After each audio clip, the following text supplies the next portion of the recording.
How y'all doing? Yes, that was a bit of an oversell, honey. If, if I were that good, I'd just do a strip up here, and that would really keep their attention engaged after sitting all day hearing speeches. And it's rather intimidating to get up here and follow all of these fabulous people and to be the last speaker and to be the person in between them and a good drink. I don't know about that. But anyway, thank y'all. Thank you, Judy, for inviting me to speak today. Y'all know Judy Narcegian. Who the hell can tell her no?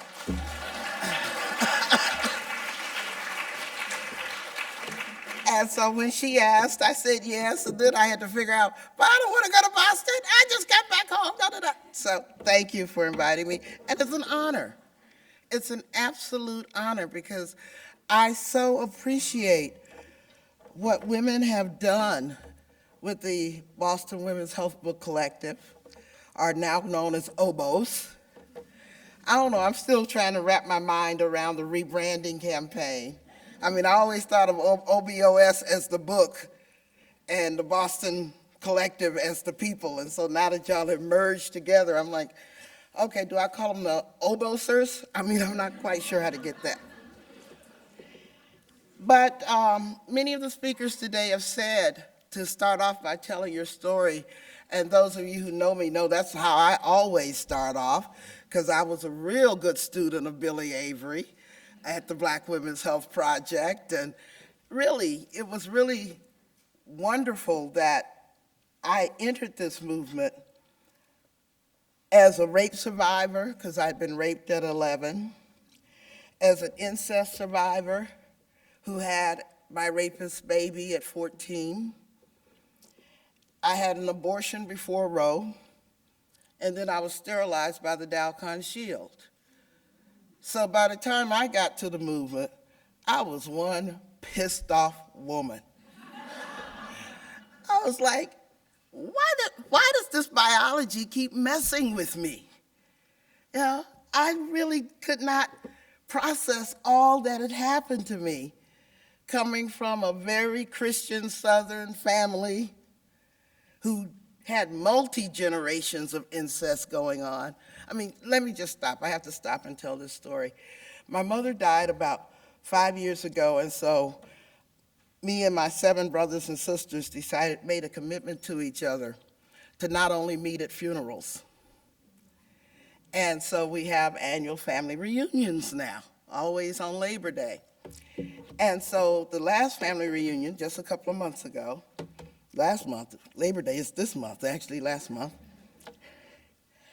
we were having such a great time, 80, 90 people there. It was so wonderful.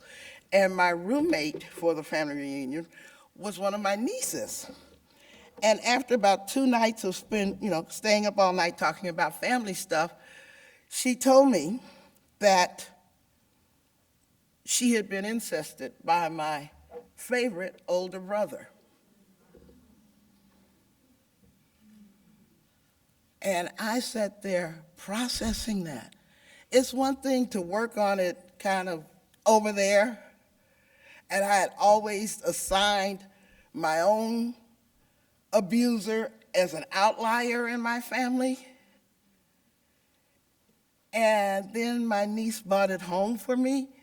So the very next day, I had to go and look at and figure out if I still wanted to hug this brother who I had just found out was continuing a tradition that should be erased from my family. And to be honest, I still don't know how I'm gonna have that conversation with him. But I was deeply disappointed, because when I spoke about it to one of my other brothers, he wanted to sweep it under the rug and basically say, well, we only have her word for it. I said, no, we have more than her word for it, because after I counseled her to confront him, the rest of the family reunion, that brother was like a pool ball. Every time I got close to him, he went another way. Instead of being his usual loving self, he played duck and dodge for the rest of the reunion with me. So if I needed confirmation, his behavior confirmed it. So I don't know how to talk about this stuff. I'm still learning after all these years of doing this work, and now to hear this revelation of a month ago, and I'm still trying to process how I'm going to talk about this. Mom and dad are dead. You know, we are the seniors of our generation. How are we going to work with this? This brother I'm talking about is 77 years old. So how are we going to talk about this? So I was lucky enough to come into the women's movement in what I describe as the golden age of feminism. Maybe somebody else would describe the suffrage time as that. But for me, I came in the hot 1970s,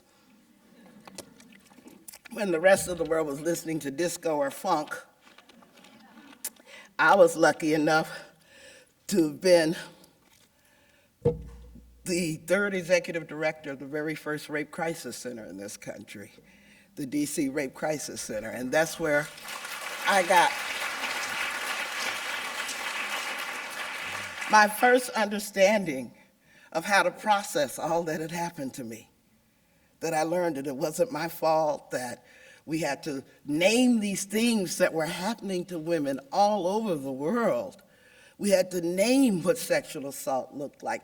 We had to name what childhood sexual abuse looked like. We had to establish protocols at hospitals for how women should be treated when they got violated. We had to pioneer that. And I would argue that the violence against women's movement and the women's health movement are the most successful and most radical social justice movements in the world. I would argue that. Even though the movements often led by men that call themselves progressive get more airtime and certainly more support financially, I think that there's not a place in the world where women, whether they use the word feminist or not, understand that violence against women is wrong and should be stopped, and that women's health matters. That is a transformation I've seen in my lifetime. This is something we can be really proud of. But it wasn't just our bodies ourselves. I want to name some of the other things that make me call it the golden 70s. There was our bodies ourselves, the Rape Crisis Center, the National Women's Health Network was coming up, the DC Area Feminist Alliance. I don't know if y'all remember DeCAFA that published Aegis and then Quest. Remember those? Seminole magazine. I know we look like Gray Panthers, y'all, but we don't have Alzheimer's yet. I remember when it kind of became personal for me was with the Black Women's Self-Help Collective. Not the Black Women's Health Project, which was later, but the Black Women's Self-Help Collective was that collective that grew up in DC in the 1970s that showed us how to do our first cervical self-exams. And that was because they had intersected with the feminist women's health centers around the country. And so all of a sudden we were dropping our pants or showing off our cervixes, or I was actually dropping mine and showing off my lack of cervix, but you get the picture. Actually, I got tired of that because I was the only woman with a cavern of my age group. I mean, when they've taken all your reproductive organs at 20, you kind of look kind of odd. Anyway, and then there was a UN Decade for Women. Remember how excited we were when the UN declared a decade because we made them do so? Everybody acts like the UN just loves women and we just, they just give us stuff. We kicked their ass. We made them do that. And we continue to make them do that. So I said we are probably the most successful social justice and human rights movement in the world. But we don't get any credit for it, so maybe it didn't happen.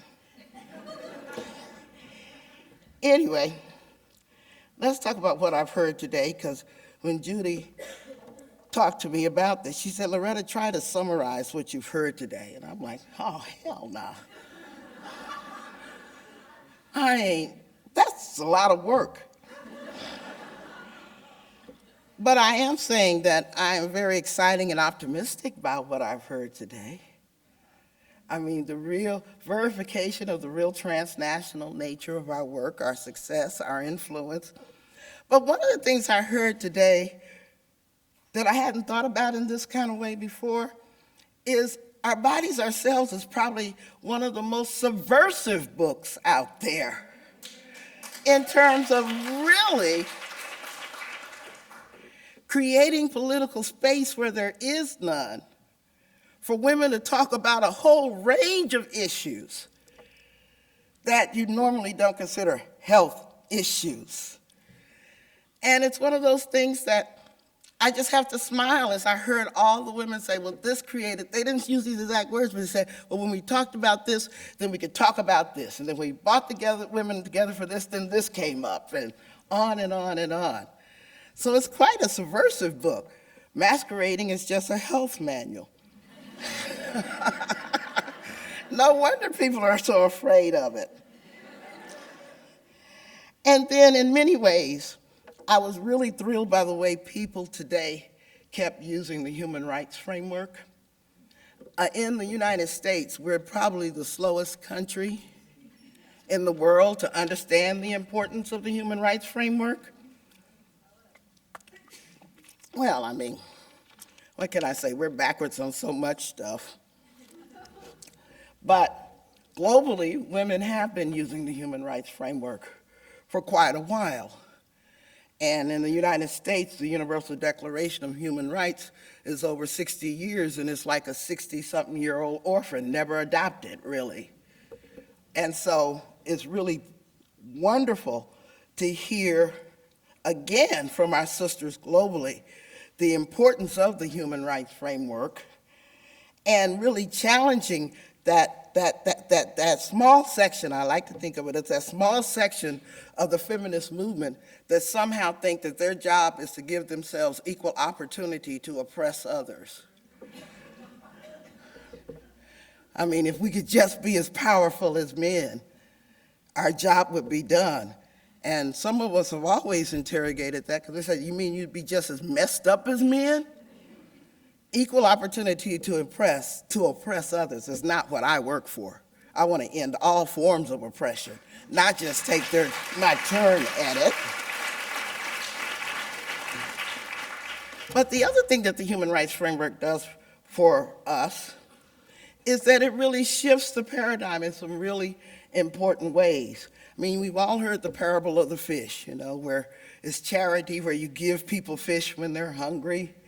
And then when the funders enter the question, we have to switch from giving people fish to capacity building,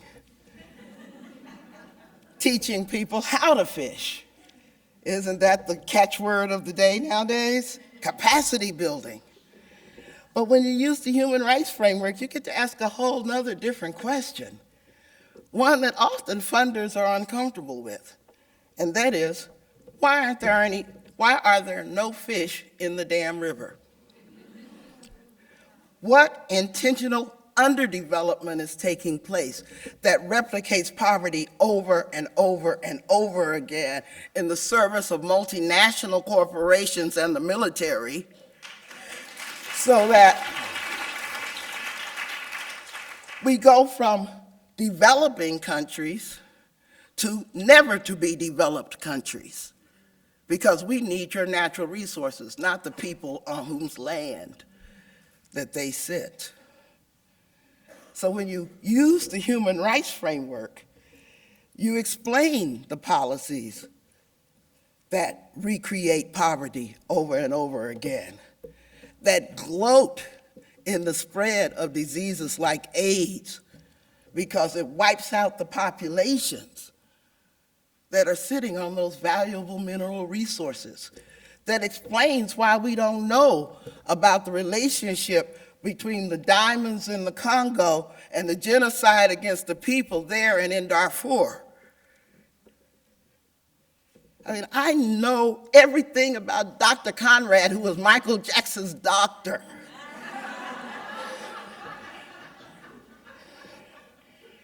But I don't know, at least from my mainstream news media, why the people of Darfur are sitting on oil that the government of China wants. And so the government of China is arming these warlords to basically wipe out these people, and the United States can't say a damn thing about it because we owe China so much money, we are afraid to raise their human rights record with any kind of seriousness. Yeah, but I know about Dr. Conrad. This is something that we have to challenge with the human rights framework. The human right of people to develop their own natural resources, to live on their land, to not be displaced, to return home when they have been displaced. These are the types of human rights that the traditional human rights movement doesn't even want to talk about. They talk about freedom of speech, but what am I going to say? I'm hungry. Freedom of speech is not a substitute for a quality of life, a chance to really live a life to its fullest human potential. Besides, we know who can buy up all the speeches in America. It's called the Koch brothers. Sorry. I should have used such a US-centric reference. What we have right now in the United States is a lot of secret right-wing money going to create the political dysfunctionality that's called our political system. And there's these billionaires called the Koch brothers, or whatever they call, who are secretly funneling all this money into the Tea Party that you've heard of. But they're not made accountable because they just recently changed the financing laws for elections, so you no longer get to know where the money comes from. So that's kind of what is ruling our country right now, and the capacity of the media, mainstream media, to collaborate with this theft of democracy never ceases to amaze me. How did Lily Tomlin put it? She said, "God, no matter how cynical I become, I can't keep up." You know?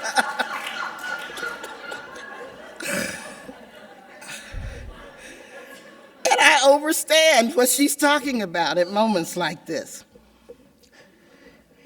I also wanted to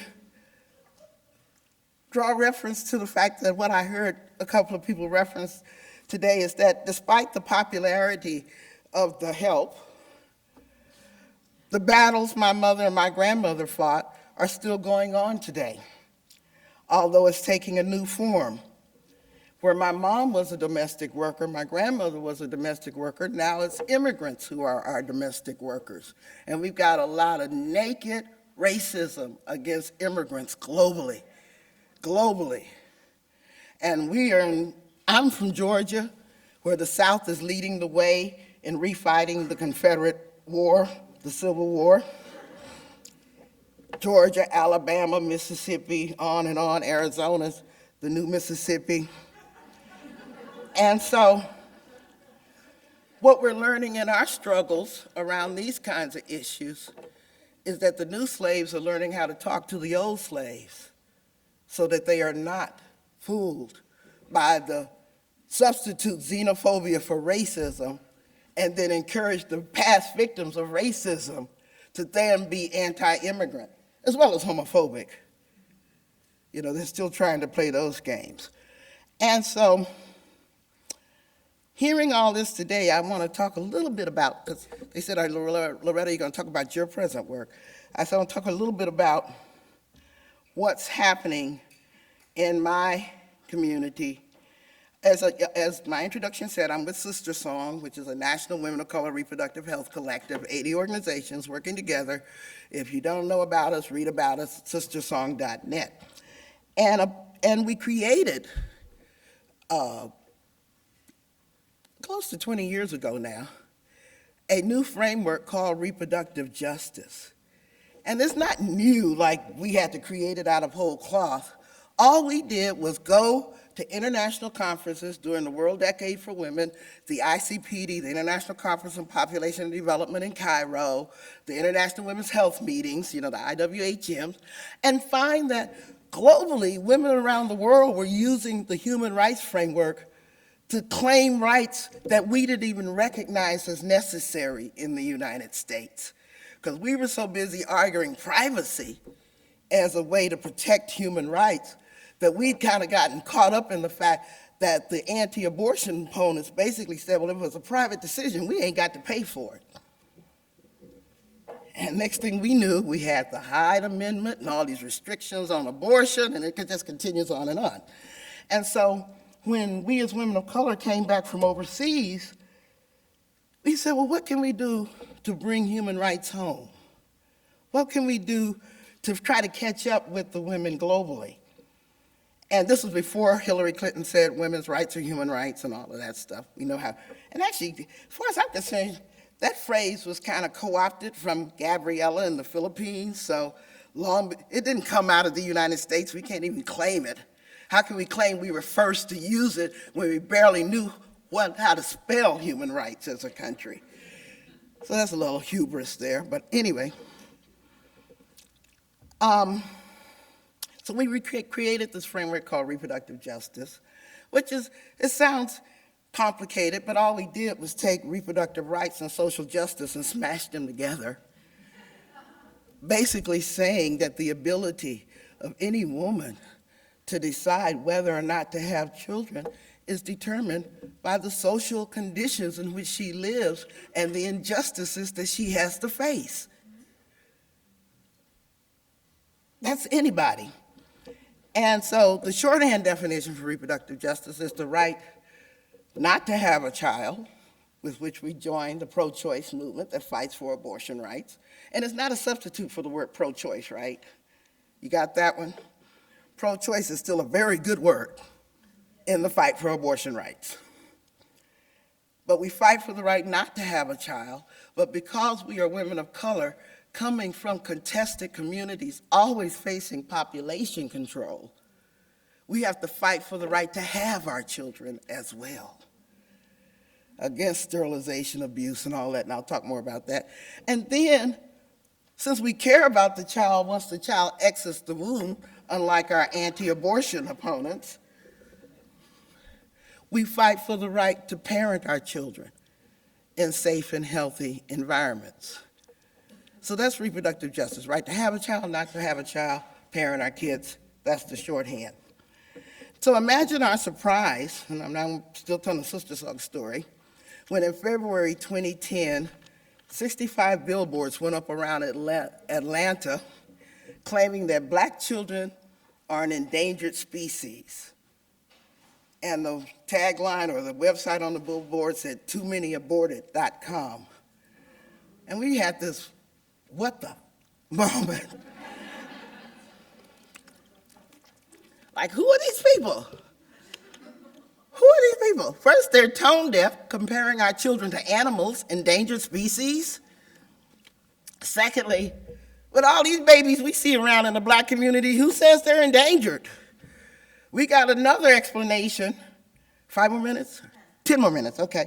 We've got another explanation for why we got all these baby mamas and baby daddies around here, but it ain't got nothing to do with abortion. It has everything to do with the lack of comprehensive sex education. If we could give every one of those children a copy of our bodies ourselves, we could reduce teen pregnancy by 90% probably. And so anyway, we had to fight these billboards because they also introduced legislation in Georgia claiming that African American and Asian American women were being coerced by, quote, the abortion industry into having abortions, basically saying that Black women were being forced to have abortions by providers like Planned Parenthood because of the race of the child, and that Asian American women were being forced to have abortions because of the sex of the child. Now, again, they're basically accusing all women of being too dumb to know why we walk into a clinic. But the really ridiculous argument for me is that to make that allegation against African American women was just some bullshit. What black woman, when she's pregnant, doesn't know her baby's gonna be black?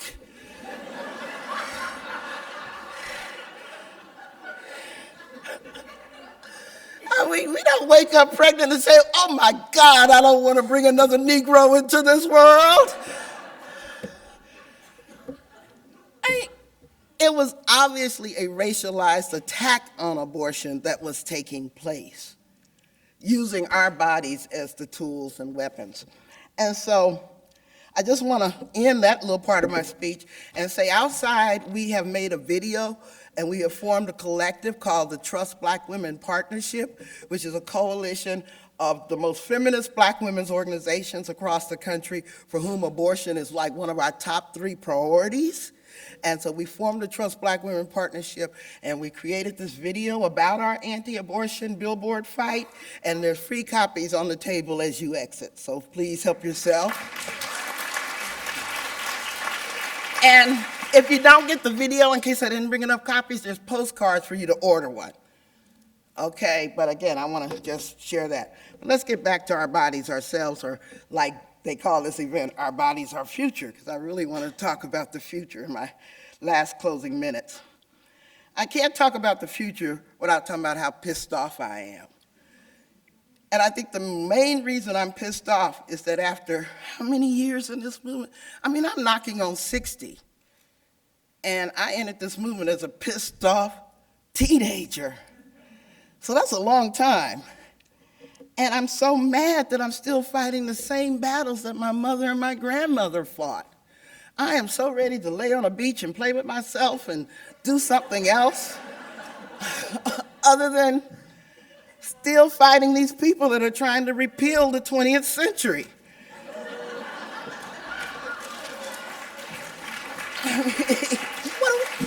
What are we doing? Attacking workers' rights, immigrant rights, women's rights, gay rights, environmental standards. I mean, they are so all over the place trying to act like the 20th century never happened, and we want to return to the gay old days of the 19th century. So I'm a little pissed off about that. I am impressed, though, that starting out as a movement to end rape and domestic violence and child sexual assault, that the movement to end violence against women is now recognizing the different violences in an intersectional way that women are subjected to, like racial violence, reproductive violence when someone sabotages your birth control or won't use a condom, economic violence when someone else controls your resources and you don't have control over them, state violence when the immigrant officials, ICE raids your community and then sends parents off to another country, abandoning children here. We have to recognize all of these violences, and we're intersecting them now. And one of these days, I'm going to see a domestic violence shelter take in a woman running from the immigration authorities. And then I know we're ready. One of these days. But we're on the way. We're on the way. I also think that we have to deal with the global collapse of capitalism. I don't know how else to say it. I mean, I'm getting so screwed by my credit card companies. I mean, it feels like financial rape. I've actually had credit cards canceled on me because I didn't keep a high enough balance. It's like, what, I don't owe you enough money, so you're gonna kill the card? Whoever said having a good credit score was freedom anyway. Kind of like, they sell you a 30-year mortgage and tell you you're free because you're a homeowner. Got a bizarre definition of freedom in the world. Anyway, this financial collapse, which is kindly called a recession by CNN, is also accompanied by the growth of the military state, the police state, the post 9/11 state, the total collapse of what we call democracy here in the United States even as we try to force other countries to adopt our model in our own, usual imperialist kind of way.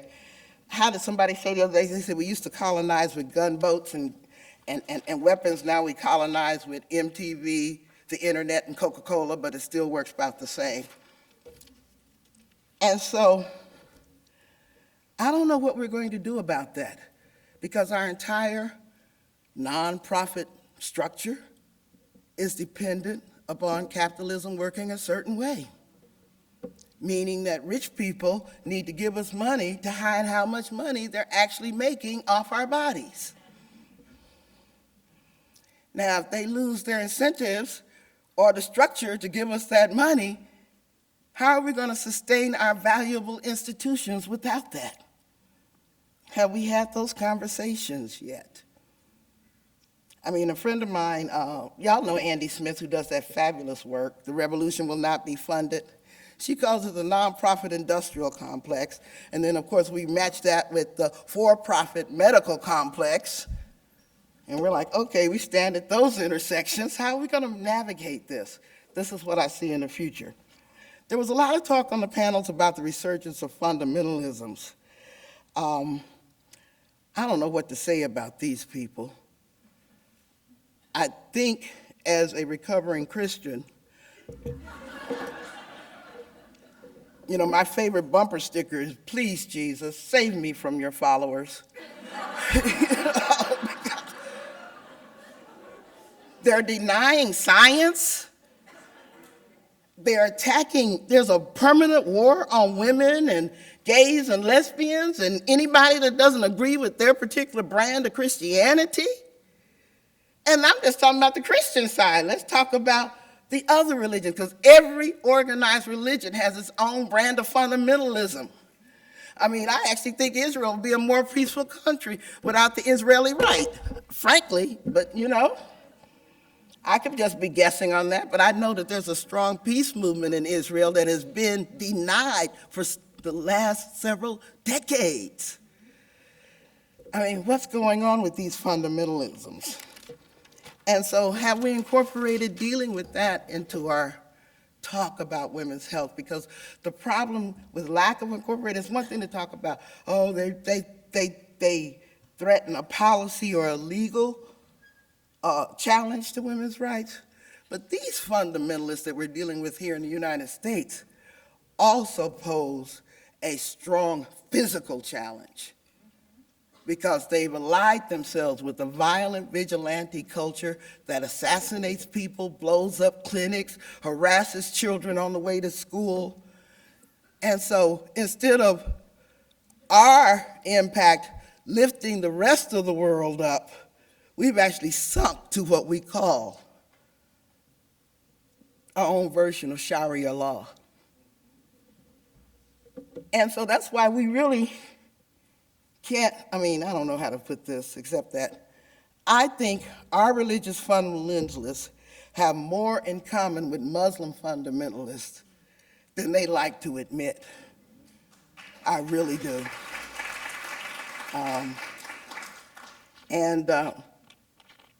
They're fighting over territory, land, oil, and gold, not religious ideology. They all believe in having a war on women. So that's because the clash of civilization, it ain't really a damn clash of civilization. It's a gender war disguised as a clash of civilizations, maybe. So moving right along, and I've only got 1 minute to, no, I'm through, right? I want to just close around 3 other things, but I'll try to say them in 1 sentence or less. As a feminist activist using the reproductive justice framework in an intersectional way, I'm really challenged by generational differences occurring in our movement. I was listening to the woman from Spark talk about challenging the over-sexualization of women's body. At the same time, at a SisterSong conference this summer, I was forced to acquiesce to a majority vote that wanted burlesque dancers at our conference. Okay, I'm confused. Are we going to over-sexualize, or are we going to put money in the G-strings and take our opportunity to do that? I don't know. That's a real issue going on in in this movement. And so when we talk about owning our bodies, exactly what are we owning them for? The opportunity to be commodified and call it a choice? That's a real question. The other thing that makes me concerned is the resurgence of feminist rhetoric to justify population control strategies, claiming it's to save the environment, or to stop terrorism, or whatever. So the next generation of robust people are going to have to take that on, and the abuse of reproductive technologies, and the challenges climate change makes to women's reproduction. That's a whole set of issues we weren't even thinking about 40 years ago. So I want to close by saying thank you to all of you founders of Our Bodies Ourselves and all of the present people who are making sure Our Bodies Ourselves gets around the world. You're universally speaking to my heart and to all of our hearts, to all of our souls, to all of our needs, and especially to all of our power. Thank you very much.